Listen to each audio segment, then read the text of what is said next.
Alright, the causes of World War I, baby. What are they and why did they, cause World War I? Well, that's what I'm about to explain up real nice. So if you're ready to get them brain cows milked, let's get to it. And there are, in fact, about 1,000 itty-bitty minor causes that I could tell you about, but we're gonna stick to the 4 main causes. And when I say main, I mean main. First up is militarism, which describes the belief that states ought to build up strong militaries and employ them aggressively to protect their own interests. And if you can't make sense out of why that might cause a war, well, then I don't think I can help you. You see, thanks to the incredible productivity of industrial manufacturing that began in the last period, states were able to produce military weapons at a far greater pace than ever before, and bonus, they were way deadlier than ever before. And in the decades leading up to the First World War, the big concern with respect to militarism was Germany. Now, perhaps you'll recall that they got all unified in the last period, and that led to rapid industrialization and a massive buildup of their military. And so, in the early decades of the 20th century, those developments merged and resulted in Germany possessing arguably the most powerful military force in Europe. Oh, and by the way, if you want note guides to help you follow along with this video and all my videos, check the link in the description. Anyway, all of that made Germany's neighbor France real sweaty under the armpits because due to several internal problems they were dealing with, France's military was pretty pitiful in comparison. But not Great Britain's, baby. You don't build the biggest empire in the world with a pint-sized military. But the difference here is that Britain's commitment to militarism drained their national resources at a far greater pace than did Germany. Anyway, militarism, pew pew, cause of World War I. And moving right along, our second cause of World War I was a system of international alliances. So in the beginning of the 20th century, the balance of power on the European continent was expressed in terms of 2 major alliances. You had the Triple Alliance, which included Germany, Italy, and the Austro-Hungarian Empire, among a few others. And then you had the Triple Entente, which included Britain, France, and Russia, among a few others as well. Now, without going too far into the weeds, you just need to understand that these alliances were created in the interest of national security on both sides or to isolate rival states. But how is that a cause of the war? A fine question, which I shall answer presently. You see, both sides, in addition to participating in the warfare buddy system, also devised an elaborate military mobilization plan in case war did break out. And look, with everybody drinking the Kool-Aid of militarism,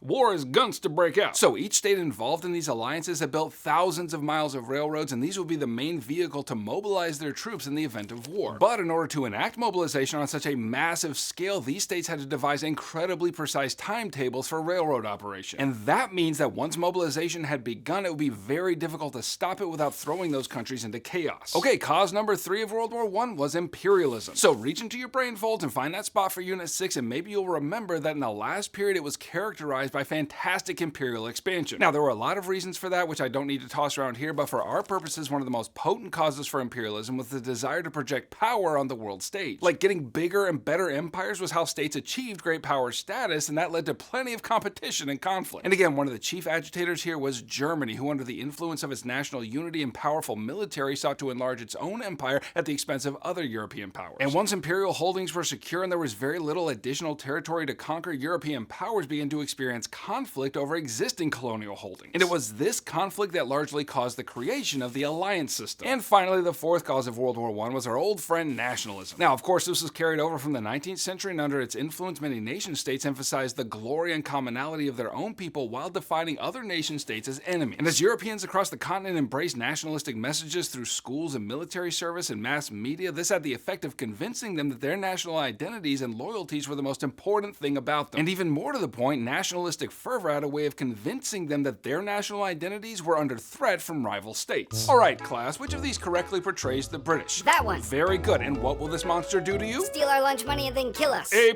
And so, because nationalism was such a powerful and unifying force, that meant that any conflict that began with other powers had to be met with force instead of compromise. Because this guy can't be compromised with, or else your lunch money will be gone and you'll be dead. So those are the main causes of World War I. If you take all 4 of them and put them in a pot, then you've got a stew going that's ready to explode as soon as even a tiny spark falls into the pot. And as it turns out, a tiny spark did fall into the pot, and it happened to be an assassination in the Balkans. You see, a Serbian nationalist by the name of Gavrilo Princip went ahead and shot Archduke Franz Ferdinand of the Austro-Hungarian Empire over a little regional spat. And here's where all those factors we just talked about come together and cause a catastrophic war out of what should have been a much smaller regional dispute. You see, nationalism caused the Serbian assassination, and nationalism ensured that the Austrians would view it as an unconscionable act that demanded retaliation. And then that's where the alliance system comes into play. Serbia was allied with Russia and Austria-Hungary with Germany. But then Russia was allied with Britain and France, while Germany was allied with Italy. And therefore, when the Serbian-Austro-Hungarian conflict erupted, the entire alliance system lit up, as did the inflexible process of mobilization, and the result was World War I. But we'll have to wait for the next video to see how all that played out. Okay, click here to keep reviewing for Unit 7, and click here to grab my video note guides, which are going to help you follow along with these videos and get all the contents of this course from firmly crammed into your brain folds. And I'll catch you on the flip flop.